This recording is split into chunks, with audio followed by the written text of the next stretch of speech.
Trump की ही हम बात कर लेते हैं। ट्रंप के बदले की बात कर लेते हैं। अमेरिका ने एक बार फिर सीरिया में आईएसआईएस के ठिकानों को टारगेट किया है। अमेरिका ने सीरिया और इराक में आईएसआईएस के 70 से ज्यादा ठिकानों पर हवाई हमला किया है। अमेरिका की यह कार्रवाई हाल ही में उस हमले के जवाब में की गई जिसमें सीरिया में तैनात अमेरिका के 2 सैनिक और ट्रांसलेटर एक मारा गया। अमेरिका ने इस मिलिट्री ऑपरेशन को ऑपरेशन हॉक आई नाम दिया है।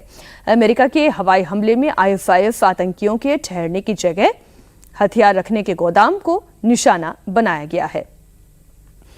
तो ये जो मिलिट्री ऑपरेशन नया शुरू किया जिसे ऑपरेशन हॉक आई नाम दिया गया, आईएसआईएस हमले में अमेरिका के 2 सैनिक और एक ट्रांसलेटर जो हैं उनकी जाने गई और ट्रंप ने बम बरसा दिया। केवल इतनी कहानी है इसके या इसके आगे इसके पीछे की भी कोई और कि जब अमेरिकन की जान जाए तभी उनके लिए आतंकवाद अब दिखने लगा है।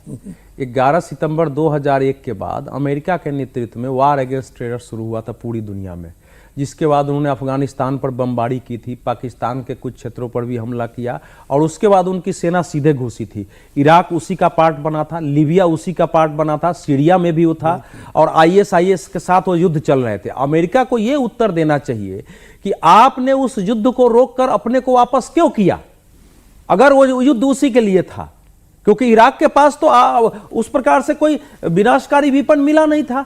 और आज जिस व्यक्ति को जिस जिलानी को बैठाया गया था वहां सीरिया के गद्दी पर और असद को हटा के, असद के विरुद्ध भी तो आईएसआईएस लड़ रहे थे। वो आईएसआईएस वाले जिसको है अबू अल बगदादी, उसका केंद्र तो सीरिया इलाक मिला के ही था ना, तो वो तो असद के विरुद्ध भी लड़ रहा था। तो आपने उखाड़ के, तो रूस ने उनको समस्या ये भी नहीं कि रूस उनको शरण दिए हुए है और आज आपको हमले करने की जरूरत पड़ रही है।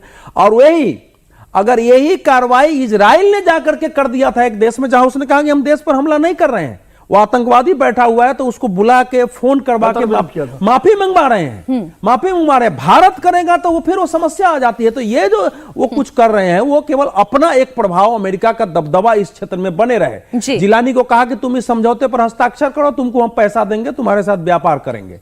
अभी तक वो इब्राहिम अकॉर्ड पर हस्ताक्षर नहीं किया, इजराइल को मान्यता देने के लिए वो तैयार नहीं हुआ है। तो अब ये जो हमला है, ठीक बात है कि उनके सैनिक मरे हैं, आईएसआईएस फिर से खड़ा हो रहा है, ये फैक्ट है, अलकायदा फिर से खड़ा हो रहा है। लेकिन इसके लिए अगर किसी दुनिया में किसी एक ताकत पर सबसे बड़ी रिस्पॉन्सिबिलिटी है तो अमेरिका स्वयं है उसके लिए।